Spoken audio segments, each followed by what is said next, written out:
앞에 계신 분이 여러분들 꼭 그래요. 마이크 틀어놓으면 질문 안 하시고 꺼놓고 질문하시는데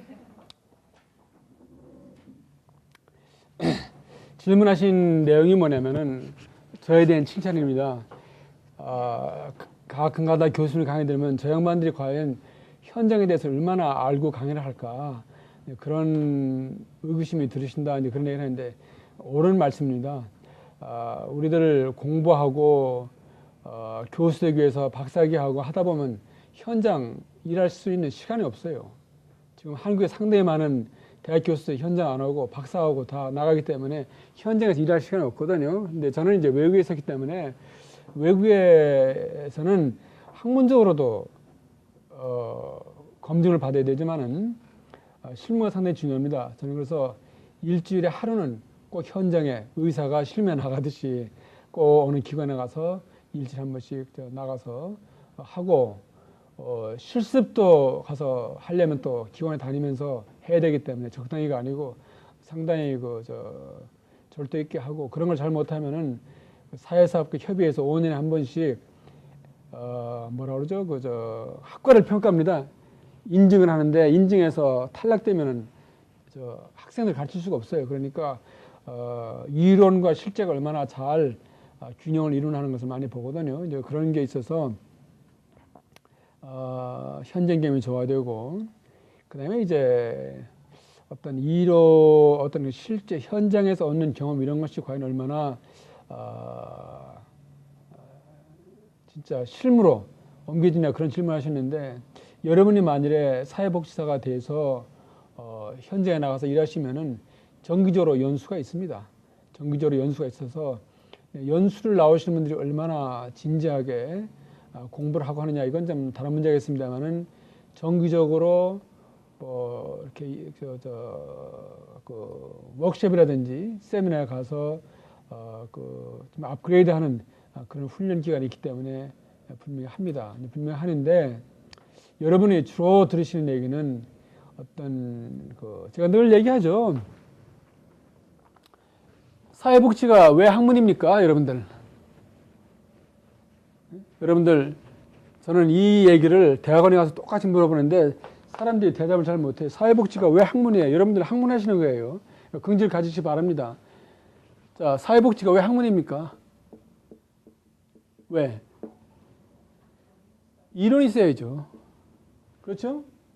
그 다음에 이론이 있어야 되고, 지적 기반이 있어야 되고, 그 다음에 기술이 있어야 되고, 그 다음에 가치가 있어야 되고, 윤리 기반이 있고, 얼핏 들으니까 전문성 얘기 나오는데, 그럼 여러분들 사회복지 이론에 대해서 아는 게 얼마나 있습니까? 탈시설화 이론이라든지, 퍼스널리티 이론이라든지, 프로이드라든지 여러분들 많이 하시지 않았습니까? 이론이 있고, 그 다음에 가치에 대해서는 인간의 존엄성이라든지, 분배정의라든지, 이런 거 있잖아요. 또, 그 다음에 이제 기술로 와서 여러분들이 가지고 있는 기술, 스킬, 어떤 기술이 있습니까? 상담 기술이 있고, 또 무슨 기술이 있어요? 지역사회 복지 기술이 있고. 여러분들, 이론과 어떤 기술과 가치관, 또 윤리성, 이런 것이 다 갖춰져야 이제 사회복지가 되는데, 지금 현장에 가서 사회복지사들 만나보면 저런 걸 잘 생각 못하고, 저런 문제보다는 저런 사회복지가 하나의 대학 교육을 받아야 될 만큼 학문적인 위상 있는 그런 분야냐 하는 이런 질문보다는 사회복지 현장이 열악하다든지 급여가 적다든지 하여튼 그런 얘기가 더 많이 들리니까 오히려 제일 힘든 얘기가 어느 누구도 사회복지의 권위를 인정 안 해줘요. 안 해주는 것처럼 보여요. 사회복지 권위가 뭐냐? 실력이거든요. 실력. 어떤 문제를 해결할 수 있는 능력, 기술, 이론적 이런 건데 이런 것에 대해서 사회복지가 인정을 받느냐? 나는 인정을 받아야 된다고 생각합니다. 여러분들이 몰라서 그렇지 사회복지도 얼마나 일 잘합니까? 아동 학대도 그렇고 가정 폭력 문제도 그렇고 여러분들 노인복지도 그렇고 장애복지도 그렇고 사회복지도 일 잘해요. 상당한 사람 많아요. 제가 아는 후배는 장애인 복지관 관장인데 1년 급여가 1억입니다. 일을 어떻게 잘했는지 이 사람은 기업가처럼 협상해서 월급을 달라고 그래. 그 정도로 좀 나가는 판인데 좀 실력 인정받는 시대가 왔습니다. 그러니까 생각보다는 괜찮은데 전반적으로 사회복지가 좀 열악한 면도 있죠. 이제 사회복지에 대한 시각이 아직도 시혜적인 어떤 박애 이런 차원에서 자꾸 사회복지 되다 보니까 아무나 마음만 좋으면은 안 그래요? 할 수 있는 그런 걸로 보는데 이건 시혜나 박애 차원이 아니고 이건 권리죠. 또 국가의 의무죠. 우리 사회의 의무죠. 이런 차원에서 보면은 또 달라집니다. 안 그래요? 뭐 신앙심이 좋은 사람만 하고 이제 자꾸 그런 생각하는데 이제 그런 건 아니다. 이제 그런 얘기고. 아까 이제 요 질문하고 올려가지고 레스파이트 케어인데 그냥 뭐 레스파이트 케어라고 영어로 씁니다. 쓰는데 아까 여쭤보니까 무슨 가정 도우미 이런 것도 있고 또 수발 뭐 노인 수발하는데 개념이 별로 마음에 안 들어요. 왜 하필은 수발입니까? 안 그래요? 여러분도 그런 거에 대해 문제의식을 가져야 돼. 기왕에 좋은 서비스 하면서 수발이다 뭐 하니까 괜히 그 서비스 질마저 그냥 떨어지는 것 같고 나는 수발을 돕는 사람이니까 나는 대학을 나왔는데도 수발꾼밖에 안 되니까 그냥 도매금으로 넘어가서 지게꾼 정도 되고 그래 안 그래요? 여러분도 그런 거에 대해서 좀 기분 나쁘게 생각하고 분하게 생각하고 이게 아닌데 여러분들 언어적으로도 제가 우리말로 안 돼 있습니다 하면은 우리말로 이게 뭐가 제일 적절하게 하는 거 레스파이트 케어 같은 거 이런 것 좀 하셔야 되고 노인 수발보다는 좀 다른 말이 있어야 되겠는데 우리가 이제 도움 얘기하는데 도움은 영어로 뭐예요? 헬핑이죠.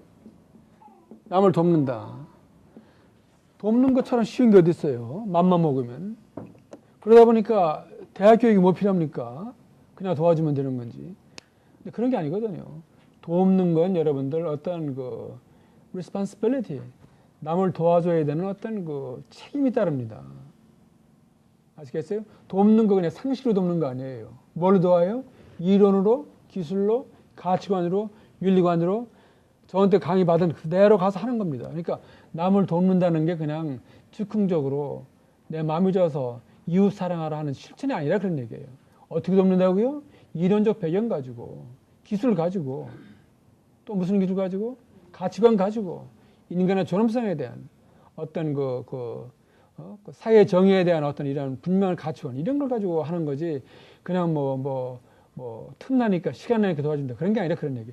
레스파이트 같은 거 안 돼 있으면은, 그러니까 여러분들, 레스파이트 케어를 아마, 난 내가 도입했다 해도 괜찮을 정도로 제가 호주에 있을 때 한국에 있는 그 시니어 아주 상당히 책임 있는 사람들을 4차례 호주에 불러서 워크숍 했고 또 한국에 나와서 워크숍 했고 장애인 분야 쪽에서 하면서 이제 레스파이트 케어 그다음에 지원 고용 서포트 임플로먼트라는 이런 것도 그렇고 상당히 많이 제가 지금 도입한 게 많습니다. 그 중에 하나가 레스파이트 케어인데 상당히 좋은 서비스라고 생각해요.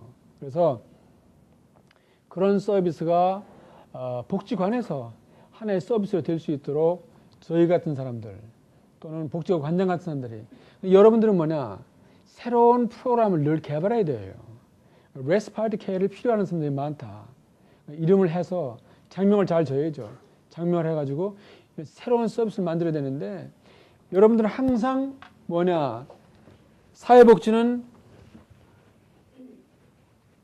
아까 얘기했죠. 지난 50년 동안은 사회복지가 need, 인간의 욕구 충족, 이게 이제 사회복지의 비즈니스입니다. 욕구인데 인간의 욕구가 어떻다고요? 끊임없이 변해.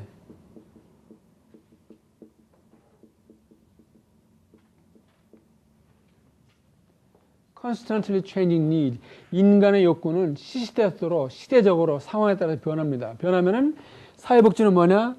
이 끊임없이 변하는 인간의 욕구에 대해서 반응을 해야 돼. 그래 안 그래요? 그게 사회복지입니다. 사회복지 뭐냐? 끊임없이 변천하는 인간의 욕구에 대해서 반응을 돼. 두 가지 반응이 있어요. 119식이 있어요. 소 잃고 외양간 고치는 식으로. 뭐냐? 이거는 항상 문제가 일어난 다음에 이것을 reactive. 문제가 일어난 다음에. 그렇죠? 문제가 일어나야 양극화 현상이 일어나야 가정폭력이 심해져야 학대 아동이 생겨야 법 만들고 예산 책정하지. 그래 안 그래요? 그렇죠? 또 하나의 옵션은 proactive. 선제적. 군에서 얘기하죠. 선제 공격한다. 예방적. 그러니까 앞에 거는 문제 해결 중심적이고 뒤에 거는 예방적 차원에서 이 두 가지가 균형에 맞춰져야 됩니다. 그래서 이런 식으로 되어 있는데 한 60년 동안은 인간의 욕구 가지고 했고 앞으로는 인권 가지고 해야 됩니다. 혹시 여러분들 안 하신 분들 인권과 사회복지 뭐냐? 노인 학대가 뭡니까? 인권 문제 아니에요. 학생들 논문 쓸 때 나와요. 저 통계도 못하는데 어떻게 논문 쓰면 되니까 뭐 할 수 있냐? 어디서 그만한다 그래? 그러면 질적 연구를 한번 해봐라. 그게 뭐죠? 이런 얘기 좀 해볼까요? 어떤 그 발달장애 아동을 데리고 있는 부모 집에서 나온 얘기입니다. 엄마 나도 동생처럼 스커트 좀 입고 싶어. 매일 진스만 입으라고 하지 마. 무슨 얘기예요?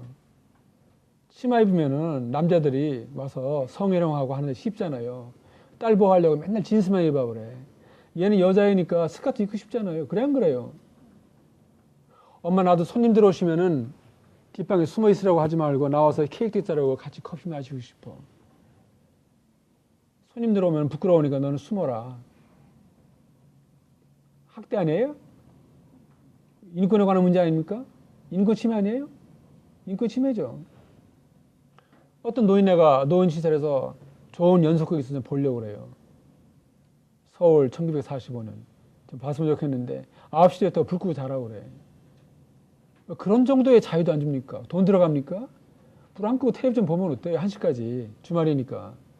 꼭 그거를 통제해서 관리하는 식으로 불 끄고 자라 그러고. 엄마 나도 머리 좀 파마하고 싶어. 머리 좀 길게 기르고 싶어. 예쁘게. 맨날 파마만 하라고 하지 마. 무슨 얘기입니까? 머리 기르면 감기 줘야지, 비키 줘야지 귀찮거든요. 맨날 파마만 해서 하게 하고. 그러니까 그 장애인에 대한 그 인권 침해, 폭력, 가정에서 제일 먼저 일어납니다. 안 그래요? 그러니까 사회복지가 그냥 사회 문제만 해결하고 인간의 욕구 충족, 이제 그 시대는 지났어요. 패러다임이 바뀌어야 돼요. 인권 문제에 대해서. 노인네들이 왜 학대당해요? 아이들 공부시키려고 경선노말을 쎄빠지게 일했는데. 안 그래요? 근데 노인네 좀 대접받아야 되는데 며느리 눈치 봐야지, 아들 눈치 봐야지. 늙어서 나이가 뭡니까? 좋은 가정생활 하고 싶은데 학대당하는 게 뭡니까? 말이 됩니까? 그런 거. 이제 그런 문제를 여러분 보시면은 사회복지가 상당히 참 할 일이 많고 참 나름대로 의미가 있는 그런 거다 생각이 드는데 이제 공부를 잘해야 되겠죠. 하여튼 근데 그 레스파이트 케어 같은 거 제가 이제 왜 그런 얘기를 하는 거냐면은 이제 생각해 놨습니다. 이 끊임없이 반응하는데 여러분들은 뭐냐? 새로운 프로그램을 개발해야 돼. 또는 서비스 개발. 아까 그 하신 질문에서 저기인데 저는 서울시 복지재단에서 어떤 기금 신청이 들어오면 이제 평가하고 뭐 이러는 사람이고 또 공동모금에도 이제 예산 같은 것도 하고 배분 같은 것도 하고 기획도 하고 이제 그러는데 이 사람들이 늘 찾는 것은 새로운 프로그램입니다. 난 아주 죽겠어요. 뭐 500만 원, 800만 원, 2천만 원 막 뭐 새로운 프로그램 하겠다고 막 들어오면은 뭐 좀 신나는 거 없나? 새로운 것 좀 없나? 맨 거기서 거기 그런 거거든요. 좀 기발한 프로그램 나왔으면 좋겠는데 되게 프로그램 개발하는 사람들이 다른 데서 베껴오는 거, 뭐 유행하는 거 그런 거 하다 보니까 너무 식상해.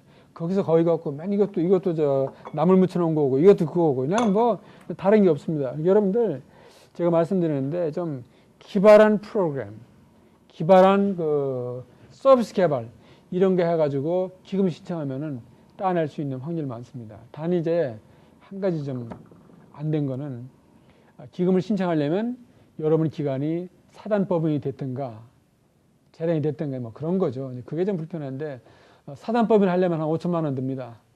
또 요새 재단은 옛날에 한 5천만 원 됐는데 요즘은 뭐 5억이면 됐는데 뭐 20억이나 든다나 뭐 그렇다는데 그런 것도 여러분들 난 속상해요.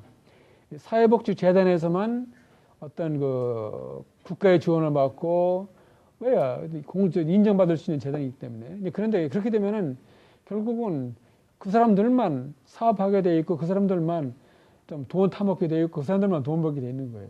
여러분처럼 처음 시작하면서 재미있게 레스파이트 같은 거 개인적인 해보고 싶은 사람들은 지원이 안 됩니다. 그러나 이제 공동모금회라든지 서울시 복지재단 이런 데서는 반드시 사단법인이 아니더라도 프로젝트가 좋으면은 큰 돈 들어가는 거 아니니까 그 정도 위험은 감수하고 도와주는 게 있습니다. 레스파이트 케어 같은 거 요새 사실 뭐 젊은 어머니들, 뭐 중년의 어머니들, 뭐 아줌마들 좋습니다. 뭐 일거리 좀 있으면 좋겠는데 마땅한 게 없거든요. 그런 분들 잘 훈련시켜서 뜻도 살리고 레스파이트 케어 남을 도와주는 그런 것도 하고 용돈 좀 벌고 정말 어려운 사람 도와주고 하면서 일할 수 있으면 얼마나 좋아요. 안 그래요? 이제 그런 쪽 여러분들이 좀 하시면 좋겠다는 생각이 들어요. 하여튼 뭐 그런 식으로 여러분들이 생각을 좀 하면 좋겠다는 그런 생각이 들어서 질문에 대한 대답을 하면서 얘기했습니다. 딴 질문 있어요? 얘기를 하다 보면 많습니다만은 그런 얘기를 하다 보니까 이론적 기반 이런 거 별로 재미가 없어졌네. 네. 교수님께서 그 장애인이나 뭐 그런 가족이 먼저 인권을 침해하신다고 하셨는데요. 그때는 그 당사자 장애인의 그 인권을 장애인들이 인식을 할 수 있게끔 해주는 게 먼저 일 아닐까 싶거든요. 그러니까 장애인들이 그런 인권 침해를 당하면서도 그것이 인권 침해인지 몰라요. 오케이, 좋습니다. 장애인뿐 아니라 많은 사람들이 인권 침해를 당하면서도 인권 침해인 걸 모르고 우리는 인권 하면 이제 우리 옛날에 우리 획일적인 반공 이념 때문에 꼭 무슨 그 인권 운동하는 사람들, 정치 운동, 사회 운동하는 이런 사람들만 인권 얘기인데 사실은 우리 모두가 인간의 그 기본적인 권리를 침해당하면은 인권 침해를 당하는 거거든요. 근데 이제 그야말로 취약 계층, 신변 관리라든지 어떤 남의 도움이 필요한 사람들일수록 인권 침해를 많이 당하고 인권 침해를 당하는지 모릅니다. 그러니까 그런 분들에게 인권 침해를 당한다는 것을 가르치기는 좀 어려워요. 어렵지만은 옆에 있는 사람들이 인권 침해를 하지 말아야지. 나는 거기서 시작이 된다고 보는 거거든요. 그렇지만 그 사람 가족들 같은 경우에는요. 그것이 자기가 그 사람에게 인권을 침해하는 건지도 모를 때가 있고. 그런데 이제 가족은 대상이 되는 거죠. 그쵸. 가족은 대상이 되는 거죠. 인권 침해하는 걸 이제 모르는데 왜 모르냐면 그야말로 그게 몸에 너무 배서 너무 자연스럽거든요. 의뢰 그래야 되는 걸 그야말로 컨디셔닝. 네, 저 같은 경우에요. 저도 이제 어머니가 늘 머리를 아까 말씀하셨죠. 하나 예를 들면 늘 몸빼바지에 털털한 옷에 바가지머리 하고 살았어요. 네. 얼마 전까지만 해도요. 한 15년 전까지만 해도 그렇게 살았는데 제가 공부를 하고요. 그래서 좀 깨어가면서 제 주장이 생겼어요. 그러면서 이제 제 나름대로 옷도 제가 사 입고 머리도 제가 하고 제가 가고 싶은 데 가거든요. 그래서 제가 느낀 거는 장애인에게도 그 인식적인 거 그런 것이 필요하지 않을까 싶었어요. 그래서 제가 지금 하고 있는 일이 동료 상담이라는 걸 하고 있거든요. 제 사무실에서요. 그래서 그것이 뭐냐면 장애인의 입장은 장애인이 더 잘 안다. 장애인 스스로 장애인을 상담해 주는 거예요. 그러니까 제가 겪은 일을 저만 겪는 게 아니고 같은 장애를 가진 사람은 똑같이 겪을 수 있어요. 그래서 그것에 대한 상담을 해주는 거예요. 당신은 당신이 당한 일이 인권 침해인지 모릅니다. 그렇지만 당신이 버스를 탔을 때, 지하철을 타고 싶을 때, 뭐 단이 높아서 못 타거나 그 간격이 넓어서 못 탔을 때, 그것도 하나의 그 편의시설의 문제지만 나에겐 인권을 침해당한 거다. 내가 가고 싶은 곳에 못 갔으니까, 타고 싶은 곳에 못 탔으니까, 그런 것을 알려주는 게 이제 동료 상담이고, 그리고 그것에 대한 해결 방법과 어떻게 하면 된다. 그리고 여러 가지 것들을 다 이렇게 옆에다 해주는 게 동료 상담이거든요. 한 가지 예로요. 제가 그런 걸 하다 보니까 장애인뿐만 아니고 여러 가지 제가 하고 있는데, 이제 한 가지 예를 들면 장애인들이 집안에서 사회에 나와가지고 자기가 당하는 것들을 거의 인식을 못 하더라고요. 그래서 아까 프로그램 개발이나 서비스 개발이 사회복지사들이 필요한 일이라고 하셨는데, 굳이 그것은 복지사들에게만 필요한 일일까? 이런 생각을 했어요. 당사자 교육이 더 필요하지 않을까? 그러니까 사회적인 문제인데, 이게 하나의 프로그램이 아니고 서비스라고 차원에서 벗어나서 하나의 그 사회적인 문제로 인식을 하면 국민들에게나 뭐 여러 사람들에게 그런 인식이 중요하다고 생각하거든요. 중요하죠. 예. 근데 언제부터 자기 지정을 해야 되겠다는 생각을 했습니까? 전 고등학교 때요. 그러니까 이제 사람들을 보면은 뭐 여러분들 아시는 거지만은 세 가지 종류의 사람이 있죠. 어떤 상황 속에서 정말 얘기하시는 분처럼 이건 이래서는 안 되겠다. 진짜 무언가 좀 변해야지고 달라져야 된다 해서 달라지도록 자기 주장을 하고 나서거든요.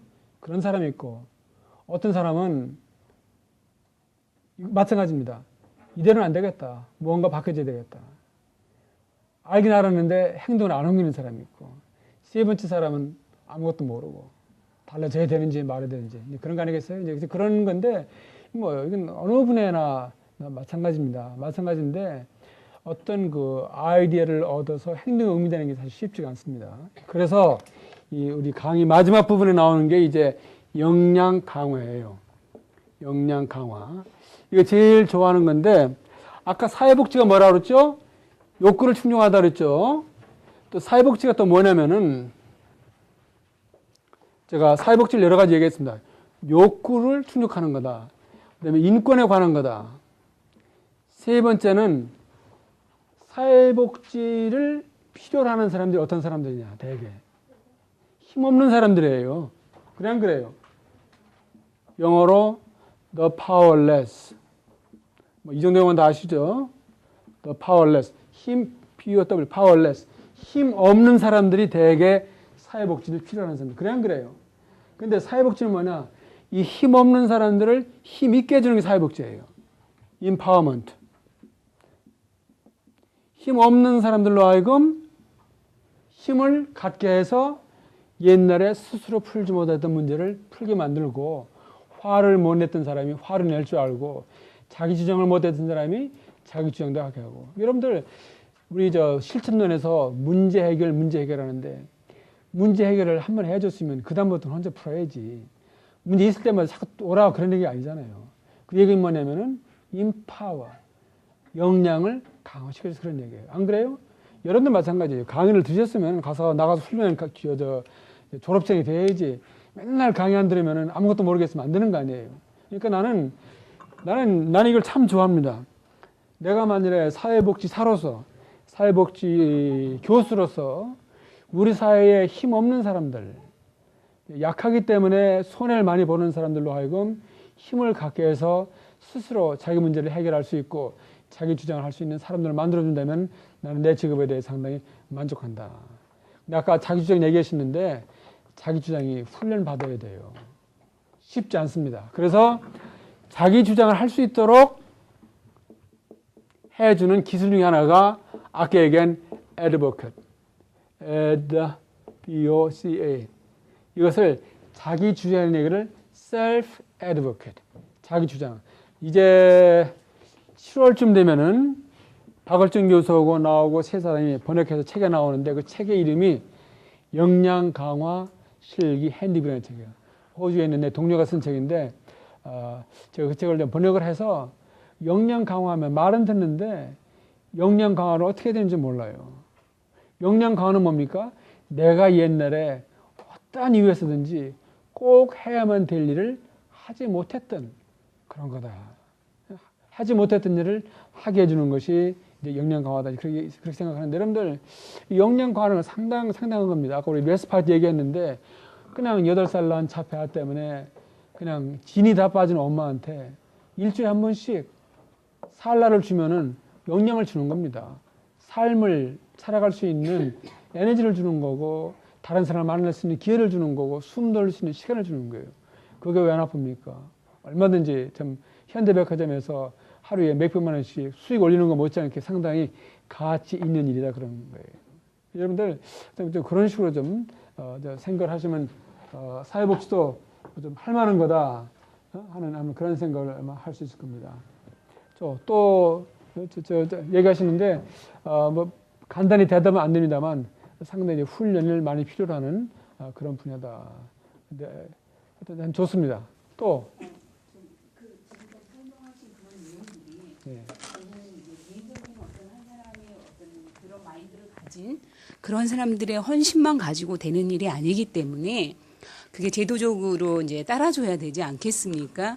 예를 들어서 내가 이러이러한 프로그램을 현장에서 일을 하다 보니까 필요하겠습니다. 그럼 이러한 프로그램을 개발해 주시고 그거를 제도화 정책적으로나 이런 것들을 제도화 시켜 주십시오 하고 우리가 마치 그 신문고에 올린 것처럼 그런 것들을 이렇게 오픈, 그러니까 해놓는 그런 어떤 소스라든가 뭐 아까 사회복지 공동모금회 뭐 이런 말씀도 하셨는데 저는 이제 제가 그런 부분에서도 많이 문을 두드려 봤거든요. 근데 그렇게 두들겨 봤을 때 예를 들어서 뭐 이제 클라이언트한테 뭐 여러 가지 그 주변 환경적인 많은 다양한 문제들이 있어요. 근데 그런 문제들을 한 곳에서 해결할 수가 없어서 그런 뭐 어떤 건강 문제, 정신건강 문제라든가 이랬을 때는 정신건강보건센터라든가 아니면 청소년 쉼터에 같은 데 가서 어떤 그 단기간이든 장기간이든 간에 어떤 시설의 입주에 있어 그 안에서 그 만들어진 프로그램을 이용해야 될 상황이 있을 때 이제 제가 개인적으로 예를 들어서 일을 하면서 만나는 클라이언트한테 이제 제공을 해주기 위해서 그런 문을 두들긴단 말입니다. 많이. 그런데 그럴 때마다 아까 말씀하신 것처럼 사실 진짜 정말 뭐 무슨 말씀하셨죠? 파킹 신드롬. 그런 상황이 굉장히 많이 벌어졌어요.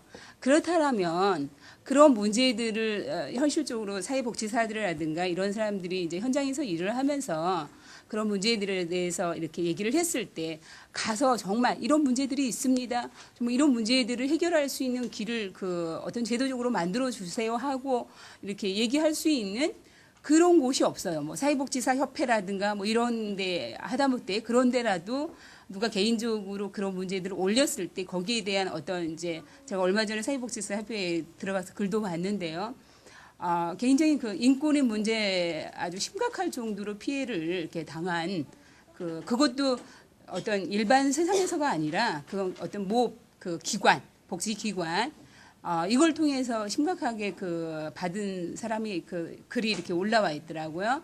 근데 거기에 대해서 그 뭐 대통령한테까지도 이렇게 올리고 이랬는데도 개인적인 대답이 없었고 누구 하나 거기에 대해서 당신한테 이런 문제가 있었습니까? 우리가 나서서 그러면 한번 알아보겠습니다 하는 변호를 해주고자 하는 이런 이렇게 나오는 시스템이라든가 이런 게 전혀 없어요.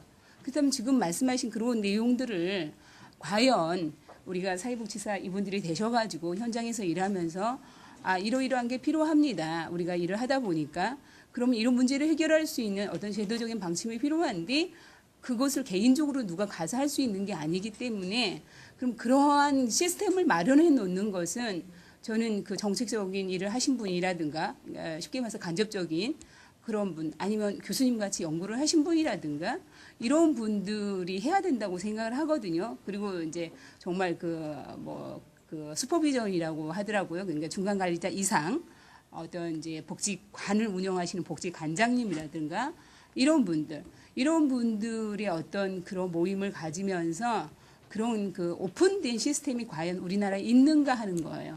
저는 예. 대답은 있다고 대답을 합니다. 이제 하는 게 뭐냐면은 되게 이제 그 현장 사회복지사들 얘기했는데 되게 이제 혼자 그 선생님처럼 혼자 볼런티어 차원에서 또는 사실 여러분들 결론부터 말씀드리면 선구자는 외롭습니다. 파이오니어는 외롭고 어느 서비스 분야에서도 선구자는 있게 마련이고 외롭게 투쟁하면서 그게 이제 각광을 받는 날이 오거든요. 이제 그런 점이 있고 있다는 얘기는 뭐냐면은 생각하시는 것보다 사실 현장에 있는 사람들도 그런 문제 알아요. 우리 얘기하는 거 다 나도 강의를 많이 했고 뭐 그런 상식적으로 많이 알고 말로는 합니다. 이제 실천으로 얼마나 옮기지냐 그게 이제 문제긴 하고 그다음에 이제 사회복지 그 학회라든지 무슨 여러 가지를 통해서 논문 같은 거 나오는 걸 보면 또 알아요. 뭐 논문 학회지가 많거든요. 논문 전에 논문 심사도 하고 저도 논문 내고 합니다만 그런 걸 보면 물론 이론적이기도 하지만은 현장의 문제가 이론화돼서 정리 나오는 그런 것도 있습니다. 문제는 이제 사실 많은 이론이나 연구 자료가 프로그램화되는 과정까지는 또 시간이 좀 걸리고 뭐 그런 게 있어요. 그래서 결국은 이 어떤 결국 뭐냐 여러 가지 해결될 문제가 있는데 이 서로 해결될 문제들 간에 경쟁을 하다가 그 중에서 우선순위가 정해져서 금년에는 이런 쪽으로 가고 뭘 좀 하다가 또 갑자기 뭐 지방 분권이 돼가지고 또 급적으로 또 휩쓸려 버리고 하는 이런 게 있습니다. 있으니까 여러분이 어떤 아까 뭐 자기 그 옹호 이런 거 하셨으면은 정말 끈기가 있어야 돼요. 그 분야에서 무들고 몇 년씩 부딪히면서 하면서 진짜 발전적으로 시켜나가면은 그 저 박영숙 씨 저 수양 부모에 나 처음부터 그 사람 일하는 거 봤어요. 여자분 아시죠? 호주 대사관 공부하는 있는 양반. 그런 양반들 상당히 끈기 있게 로비도 하고 따라다니고 하면서 요즘은 이제 수양 부모가 조금 따는데 한 3, 4년 걸렸습니다.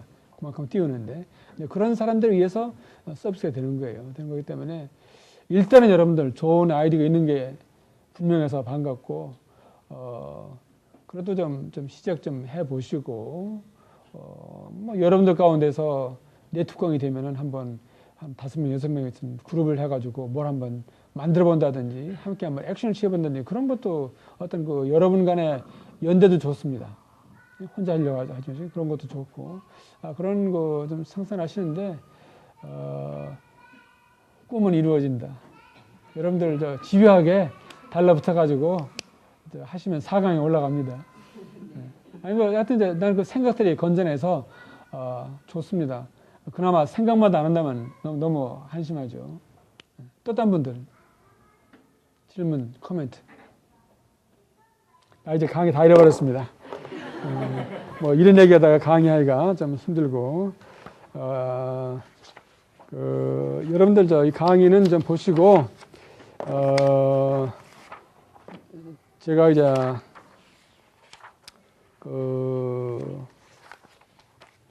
저 얘기를 했나요? 그 화상으로 할 때는 좀 힘든데 3C에 대해서 얘기를 했습니까? 제가? 저는 1학년 학생들을 만나든 대학원 학생들을 만나든 사회복지사가 되려면 적어도 4C를 생각해야 된다 하는 이런 얘기를 해요. 4C. 첫째 C가 뭐냐?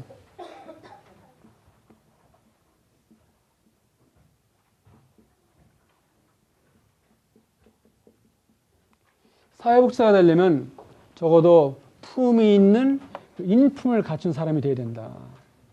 그냥 인간적으로, 인격적으로 성숙하지 못하고 야비하고 저질인 사람이 사회복지를 할 수 있다 생각을 안 합니다.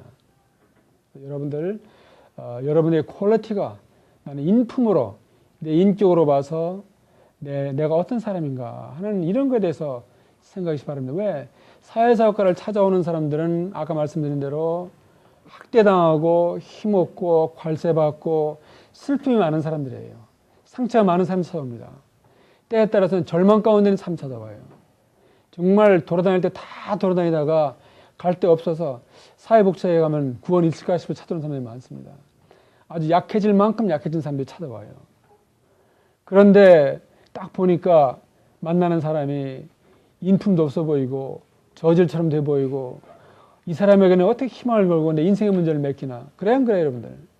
절실한 문제입니다. 사회복지사가 되려면 돈은 못 벌어도 죄송합니다만은 적어도 인격적으로 인품적으로 상당히 준비된 사람들이 해야지 사람의 문제를 다루는데 안 그래요? 특히 아주 처절한 사회복지가 뭐냐? 여러분들 연애하다 실패한 거, 직장에 나가다 직장 못 가는 거, 아내가 죽는 거, 아이가 자폐증이 된 거, 하여튼 사회복지의 모든 문제는 한마디로 아픔과 상처입니다. 인간의 아픔과 상처, 고뇌의 문제를 해결하려고 여러분들이 하시는데 여러분마저 인격적으로, 인품적으로 안 돼 있으면 안 된다. 그래서 이제 제일 중요한 게 캐릭터. 두 번째는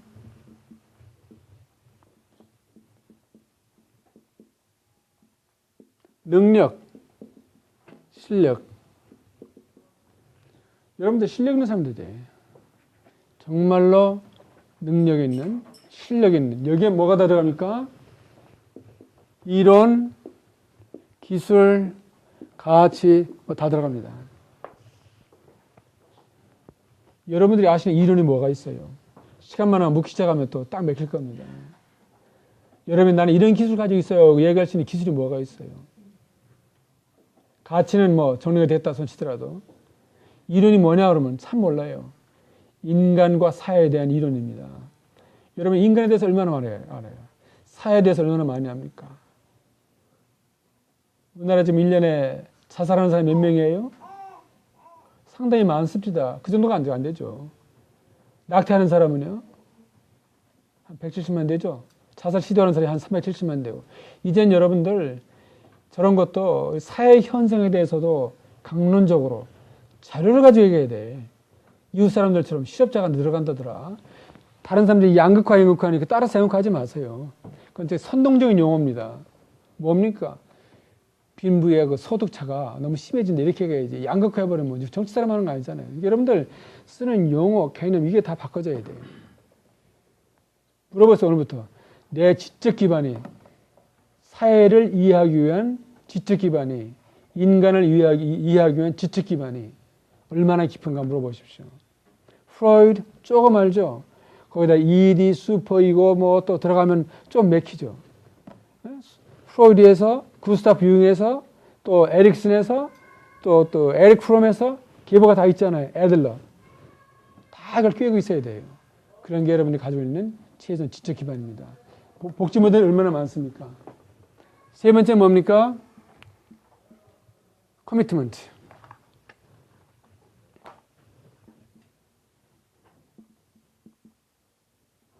사명감. 사명감에 투출해야 돼요. 커미트먼트. 뭐에 대한 사명감? 복지에 대한. 나는 사회 복지를 위해서 태어났다. 나는 우리 사회가 더 복지스러운 사회로 가게 되는 것이 나의 사명이다 하는 커미트먼트. 상당히 중요합니다. 그냥 적당히 그냥 오갈 데 없으니까 하고 딴 거 할 거 없으니까 그냥 하고 이거 가지고 안 되죠. 그러려면 여러분 재미가 없어요. 여러분 자신이 너무 불행해. 커미트먼트가 없으면 정말 미치도록 하고 싶어서 하는 그런 게 돼야 되는데 사실 제도적으로 사회복지사 협의회 한국 정부 사회복지사들을 위해서 많이 또 해야 됩니다. 급여도 올려줘야 되고 일 잘할 수 있도록 환경도 만들어줘야 돼요. 그런 얘기 필요 없다는 얘기 아닙니다. 동시에 여러분 스스로도 이 커미트먼트 중요하다. 마지막 얘기는 저는 특히 젊은 학생들한테 얘기만 해. 여러분들 세계의 시민이 되십시오.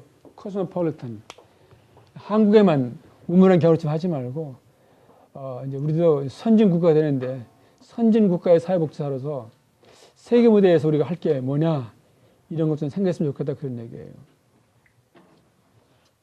저는 사회복지학과를 나오는 학생들 100명 중에 10명은 이제는 캄보디아나 월남 이런 데 가서 좀 개발 문제 이런 거 일할 수 있으면 좋겠다. 저는 지금 월남에 15억짜리 장애아동 재활센터를 다 지었습니다. 고위업체 있죠. 고위업체, 그 다음에 지뢰피해 이런 걸로 이제 장애 있는 사람들 아프가니스탄도 갔다 왔고 저는 NGO 운동을 합니다. NGO 운동을 하면서 한국 사회가 이제 선진 사회가 돼가는데 선진 사회 국가로서 해야 될 일이 있다는 그런 생각을 하기 때문에 제가 또 그런 일을 해야 또 학생들한테 얘기를 하죠. 그래서 이제 그야말로 대한민국의 사회사학과, 대한민국의 젊은이가 되지 말고 가능하면은 좀 세계적인 시민이 됐으면 좋겠다는 그런 얘기를 제가 학생들에게 많이 합니다. 많이 하면서 이제 특히 하는 얘기가 코스모폴리탄 세계적인 시민이 됐으면 좋겠다. 여러분들 세계적인 시민이 안 된 게 어디서 나타나는가 하면은 우리나라가 뭡니까? 외국인 근로자 문제. 이제 10년 전에 서울복지재단 16개 그 시설 평가를 하고서 한 얘기가 뭐냐면은 한국 복지재단 같은 데서 외국인 근로자들을 위한 특별 서비스를 좀 특성했으면 좋겠습니다. 그랬더니 말은 안 됐더라고요. 요즘에서 다 하더라고요. 아까 뭐겠죠? 선제적. 여러분들 좀 미리 앞을 내다보는 그런 사회사회가 됐으면 좋겠어요. 남들이 다 해놓고 가지고 자꾸 주소 들으려고 하지 말고 지금 하는 거는 주소로 다니는 거 다른 사람도 합니다. 하니까 여러분들은 남들이 안 하는 어떤 선도적인 그런 분야에서 일을 좀 하고 해서 여러분들 안목을 좀 넓혀라 그런 얘기입니다. 여러분들은 좀 늦었겠지만 난 젊은 애들한테는 영어는 꼭 해야 된다. 저는 영어도 하고 독일어도 하거든요. 또 NGO로 하면서 사회사업가로서 외국 나가보니까 우리가 할 수 있는 일이 너무 많아요. 내가 의사이지만 의사 이상으로 할 일이 많습니다. 그러니까 사회복지사들도 실력만 있으면은 커미트먼트만 있으면은 여러분들이 할 수 있는 일이 얼마든지 있다 하는 그런 생각을 갖습니다. 저는 직업이 교수니까 여러분에게 희망을 주는 얘기를 해야지 현실은 뭐 어렵습니다. 그런 얘기 여러분들 잘 아는 얘기 아니에요. 그런 얘기 뭐하러 합니까? 희망을 주고 또 이렇게 만났으니까 또 이렇게 좋은 얘기를 좀 하는 게 좋겠다 싶어서 긍정적인 얘기를 했는데 현실은 어렵습니다만은 포기하지 마시고 여러분이 포기하면 어떻게 해요? 포기한 사람들이 여러분을 찾아오는데 안 그래요? 포기하려고 하는 사람들이 여러분 찾아와서 도움을 받습니다. 여러분들 포기하면 안 되죠. 고맙습니다.